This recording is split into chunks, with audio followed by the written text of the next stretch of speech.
Class 9वीं के student जो आपका यहाँ पर 13 फरवरी को समाज विज्ञान का पेपर होने वाला है, यानी सोशल साइंस का पेपर होने वाला है। तो उसके लिए हम आपको बता रहे हैं यहाँ पर आदर्श पृष्ठ पत्र जो आपके एग्जाम के लिए काफी मोस्ट इम्पोर्टेंट रहने वाला है। तो आपको इस जो आदर्श पृष्ठ पत्र इसका संपूर्ण सॉल्यूशन और साथ ही संपूर्ण आपको क्वेश्चन शेयर किए जाएंगे और साथ ही सॉल्यूशन भी आपको दिया जाएगा। ये आपके एग्जाम के लिए काफी मोस्ट इम्पोर्टेंट होने वाला है, यानी आपका जो समाज विज्ञान का पेपर है उसके लिए वेरी वेरी मोस्ट इम्पोर्टेंट रहने वाला है।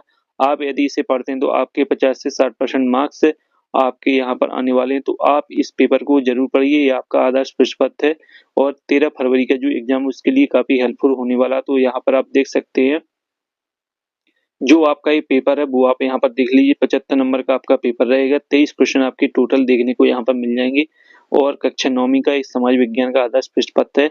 तो यहाँ पर देख लीजिए, पहला क्वेश्चन जो है वो आप यहाँ पर देख लीजिए, सही विकल्प चुनकर लिखिए और ये आपके 6 नंबर के रहेंगे। यहाँ पर आप देख लीजिए, जिसमें पहला प्रश्न है भारत का क्षेत्रफल विश्व के कुल क्षेत्रफल का कितना प्रतिशत है। तो इसमें आपको यहाँ पर 4 विकल्प देखने को मिल जाएंगे। तो 4 विकल्प में से आपको यहाँ पर करेक्ट आंसर को यहाँ पर सिलेक्ट करना है। तो इसमें आपका है 2.4%, 7%, 13%, 7.5%।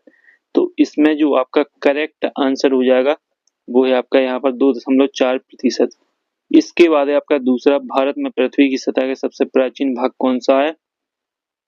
तो इसमें आपको 4 विकल्प हैं, उत्तरी मैदान, प्रायद्वीपीय पठार, हिमाचल क्षेत्र और द्वीपीय समूह। तो इसमें जो आपका करेक्ट आंसर है वो आपका हो जाएगा यहाँ प्रायद्वीपीय पठार। इसके बाद है आपका तीसरा प्रश्न है। तीसरा प्रश्न यहाँ पर आप देख लीजिए, तीसरा प्रश्न है आपका द स्टे ऑफ लॉज की रचना की थी। तो यहाँ पर जो तीसरा है इसमें है रूसो, हॉब्स, लॉक और मोस्टेक्यू। तो इसमें जो आपका करेक्ट आंसर है तीसरे का, इसका करेक्ट आंसर आपका हो जाएगा यहाँ पर मोस्टेक्यू। इसके बाद आपका यहाँ पर चौथा प्रश्न है। तो चौथा प्रश्न जो रहेगा वो आप यहाँ पर देख लीजिए। चौथा प्रश्न है आपका, एक जन एक साम्राज्य एक नेता का नारा किसने दिया था। हिटलर ने, विलियमसन कैंसन ने, मुसोलिनी ने और लेनिन ने। तो इसमें जो आपका चौथा, इसका करेक्ट आंसर हो जाएगा यहाँ पर हिटलर ने। इसके बाद है आपका यहाँ पर पांचवा, विश्व के अधिकतर देशों में कौन सी शासन व्यवस्था कायम है। तो जो आपका पांचवा है इसका जो करेक्ट आंसर है वो आपका हो जाएगा राजतंत्र। इसके बाद है आपका यहाँ पर पांचवा यहाँ पर देख लीजिए, विश्व के अधिकतर देशों में कौन सी शासन व्यवस्था कायम है। राजतंत्र, लोकतंत्र, कबीलाई तंत्र, इनमें से कोई नहीं। तो इसमें जो आपका करेक्ट आंसर रहेगा, इसमें आपका जो करेक्ट आंसर है वो आपका यहाँ पर हो जाएगा राजतंत्र। फिर आपका आता है यहाँ पर छठवां, एक विशेष अवधि में प्रति 1000 व्यक्तियों के पीछे मरने वालों की संख्या क्या कही जाती है। तो इसमें जो आपका यहाँ पर छठवां है इसका करेक्ट आंसर हो जाएगा शिशु मृत्यु दर। तो इस तरीके से आपके सही विकल्प कंप्लीट हो जाते हैं। इसके बाद आपका इंग्लिश वर्जन में भी ये पेपर दिया गया है, तो इसमें भी आप इंग्लिश वर्जन में भी देख सकते हैं, इंग्लिश मीडियम के स्टूडेंट्स, और इनके सॉल्यूशन प्राप्त कर सकते हैं। इसके बाद है आपके रिक्त स्थान। तो जो रिक्त स्थान है वो आपके यहाँ पर 6 नंबर के रहेंगे। यहाँ पर आप देख लीजिए 6 नंबर के आपके रिक्त स्थान रहेंगे और साथ ही जो आपके रिक्त स्थान है जिसमें पहला है आपका, भारत के पूर्व दिशा में स्थित है जलीय संरचना को डॉट डॉट कहा जाता है। तो इसमें जो आपका पहला इसका हो जाएगा यहाँ पर बंगाल की खाड़ी। तो पहले का जो सॉल्यूशन है वो आपका हो जाएगा यहाँ पर बंगाल की खाड़ी, लिख लीजिए आप बंगाल की खाड़ी, ये आपका करेक्ट आंसर हो जाएगा। इसके बाद है आपका दूसरा प्रश्न देख लीजिए, चुनाव प्रचार के लिए डॉट डॉट का पालन करना पड़ता है। तो इसमें आपका हो जाएगा निर्वाचन। तो दूसरे में लिख लीजिए निर्वाचन, करेक्ट आंसर हो जाएगा आपका निर्वाचन आयोग। तो ये आपका दूसरे खाली स्थान का करेक्ट आंसर हो जाएगा निर्वाचन आयोग। इसके बाद है आपका यहाँ पर तीसरा प्रश्न है, द सोशल कॉन्ट्रैक्टर की रचना की थी। तो जो आपका तीसरा इसमें हो जाएगा आपका जीन, लिख लीजिए यहाँ पर जीन जैक्स। यहाँ पर जो करेक्ट आंसर है जीन जैक्स रूसो हो जाएगा, ये आपका करेक्ट आंसर हो जाएगा जीन जैक्स रूसो। इसके बाद है आपका यहाँ पर चौथा, संयुक्त राष्ट्र संघ के सुरक्षा परिषद में देश है। तो इसका आपका हो जाएगा यहाँ 15 देश। तो यहाँ पर आपको 15 लिख लेना चौथी में। इसके बाद है आपका पांचवा, भारत में वोट डालने की उम्र। तो इसमें आपका 18 वर्ष हो जाएगा, 18 वर्ष। इसके बाद है आपका छठवां देख लीजिए, भारत में राष्ट्रपति का कार्यकाल। तो आपका जो छठवां है इसमें हो जाएगा 5 वर्ष, इसमें आपका 5 वर्ष हो जाएगा। अब आते हैं आपके अगला प्रश्न। तो अगला प्रश्न है आपका सत्य सत्य। तो जो सत्य सत्य है वो आपके 6 नंबर के हैं, देख लीजिए यहाँ पर। और आपका जो पहला प्रश्न है, खारे पानी के झील को लेगून कहते हैं। तो इसका जो आपका सत्य सत्य वाला कथन है, तो पहले में आपका सत्य हो जाएगा, पहले कथन आपका सत्य है। इसके बाद आपका दूसरा, भारत एक धर्मनिरपेक्ष राज्य, तो जो आपका दूसरा है वो भी आपका सत्य है। और इसके बाद है आपका तीसरा, मौसम और जलवायु दोनों के तत्व एक समान नहीं होते हैं, तो तीसरा भी आपका सत्य है, तो तीसरे में भी सत्य कर लें। इसके बाद है आपका अगला, तो अगला जो है वो आप यहाँ पर देख लीजिए, दुधवा राष्ट्रीय पार्क उत्तर प्रदेश में है। तो जो आपका चौथा है, चौथा भी आपका यहाँ पर सत्य ही रहेगा।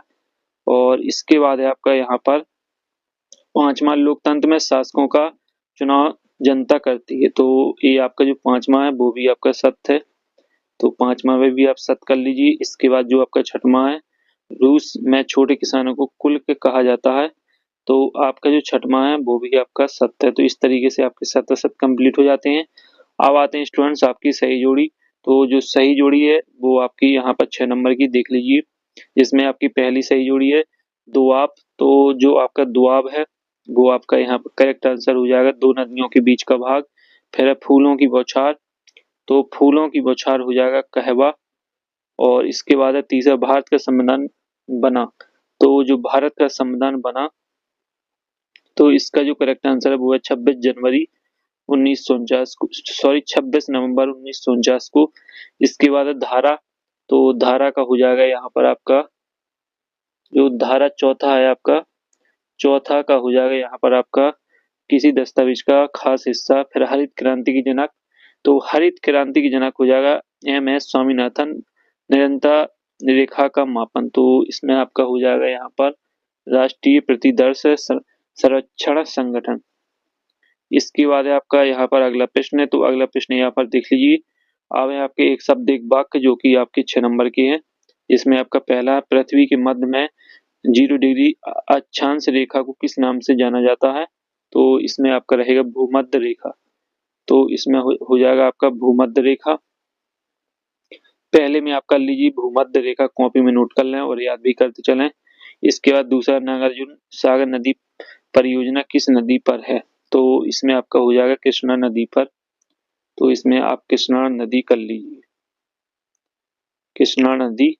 और इसके बाद आपका यहाँ पर तीसरा, भारत की प्रमुख 4 ऋतुओं के नाम लिखिए। तो तीसरे में आपका हो जाएगा यहाँ पर, ऋतुओं के नाम तो सभी को पता ही होंगे, गर्मी, सर्दी और इसके बाद है बसंत। ये आपके करेक्ट आंसर हो जाएंगे तीसरे के। इसके बाद है आपका चौथा, भारत में जनगणना प्रति वर्ष 5 वर्ष में की जाती है। तो प्रति वर्ष कितने वर्ष में की जाती है? तो इसमें आपका हो जाएगा 10 वर्ष, 10 वर्ष में जनगणना की जाती है भारत में। और इसके बाद है आपका यहाँ पर विश्व का सबसे बड़ा लोकतंत्र वाला देश कौन सा है? तो इसमें हो जाएगा यहाँ पर आपका भारत, भारत रहेगा। और इसके बाद आपका यहाँ पर छठवां, पार्टियां सत्ता के लिए आपस में क्या करती हैं? तो इसमें प्रतिस्पर्धा हो जाएगा, लिख लीजिए प्रतिस्पर्धा। तो ये आपका करेक्ट आंसर हो जाएगा छठवीं का। इसके बाद स्टूडेंट्स आपका यहाँ पर छठवां प्रश्न है। छठवां प्रश्न यहाँ पर आप देख लीजिए, भारत के केंद्र शासित प्रदेशों के नाम लिखना है। ये आपका जो क्वेश्चन है वो आपका 2 नंबर का रहेगा, यानी आपका अति लघु उत्तरीय प्रश्न रहेगा। इसमें आपको सीमित शब्दों में आंसर देना है। इसका अथवा भारत को विश्व में किन किन नामों से जाना जाता है? और 7वां है आपका, भारत की जलवायु प्रभावित करने वाले कारक कौन कौन से है? देख लीजिए, संपूर्ण क्वेश्चन हम आपको बताने वाले हैं, सॉल्यूशन भी आपको मिलेगा। इसका अथवा मौसम और जलवायु में अंतर लिखिए। 8वां है आपका, सदाबहार वन और पर्णपाती वन में कोई 2 अंतर लिखिए। भारत के 2 प्रमुख राष्ट्रीय उद्यानों के नाम लिखिए। और ये आपके काफी मोस्ट इम्पोर्टेंट क्वेश्चन रहेंगे आपके लिए। इसका अथवा 8वीं का, भारत के 2 प्रमुख राष्ट्रीय उद्यानों के नाम लिखिए। 9वां है आपका, मैंग्रोव वन की 2 विशेषताएं लिखिए। इसका अथवा भी आप यहाँ पर देख लीजिए। अथवा आपका, सदाबहार वन पर्णपाती वनों में अंतर लिखिए। 10वां, फ्रांसीसी समाज में कर व्यवस्था कैसी थी? और इसका अथवा आपका, 18वीं सदी में फ्रांसीसी समाज कितने भागों में बांटा गया? 11वां, खूनी रविवार की घटना क्या थी? और इसके बाद इसका जो अथवा है वो भी आप यहाँ पर देख लीजिए। पहला विश्व युद्ध कब से कब तक लड़ा गया, और 12वां है आरक्षित वन किसे कहते हैं, अथवा वनों से होने वाले प्रत्यक्ष लाभ लिखिए। और इसका जो 13वां है वो भी आप यहाँ पर देख लीजिए। 13वां प्रश्न, वयस्क समाधिकार क्या है, लोकतंत्र की परिभाषा दीजिए। और जो 14वां प्रश्न है, संविधान सभा के 4 सदस्यों के नाम लिखिए। और इसका जो अथवा है, संसदीय शासन प्रणाली क्या है, 15वां, गठबंधन सरकार किसे कहते हैं, हमारे में संविधान की व्याख्या का अधिकार किसे प्राप्त है। और इसके बाद 16वां प्रश्न आप यहाँ पर देख लीजिए, शिक्षित बेरोजगारी से आप क्या समझते हैं, सॉल्यूशन आपको दिए जाएंगे। आप पहले क्वेश्चन को नोट कर लें और क्वेश्चन को समझ लें किस तरीके से क्वेश्चन रहेंगे। और शिशु मृत्यु दर से क्या ही पड़ा है। 17वां, मानव समाज अन्य संसाधनों से किस प्रकार अलग है। और इसका जो अथवा वो भी आप यहाँ पर देख लीजिए, मानव पूंजी निर्माण में स्वास्थ्य की भूमिका क्या है। 18वां, कर्क रेखा का भारत की जलवायु महत्व, कोई 2 महत्व लिखिए। और इसका अथवा भारत को उपमहाद्वीपीय की संज्ञा क्यों दी जाती है, 3 बिंदुओं से स्पष्ट कीजिए। और इसके बाद जो आपका 19वां प्रश्न है वो आप यहाँ पर देख सकते हैं, रबी और खरीफ की फसलों में अंतर लिखिए। वन अधिनियम का चरवाहा समुदाय पर क्या प्रभाव पड़ा। और 20वां आपका लोकसभा की शक्तियों का वर्णन कीजिए, अथवा आपका राष्ट्रपति की कौन सी शक्ति होती है समझाइए। 21वां प्रश्न आप यहाँ पर देख लीजिए, भारतीय संविधान में प्रदत्त मौलिक अधिकारों को समझाइए। भारतीय संविधान में वर्णित शैक्षिक सांस्कृतिक अधिकारों को समझाइए। 22वां, भारत में जनता से के क्या कारण है समझाइए। और इसका जो अथवा वो भी आप यहाँ पर देख लीजिए, 22वां प्रश्न है। और साथ ही ये आपका यहाँ पर जो आपका लास्ट प्रश्न है वो आपका 23वां प्रश्न है, तो यहाँ पर आप देख लीजिए।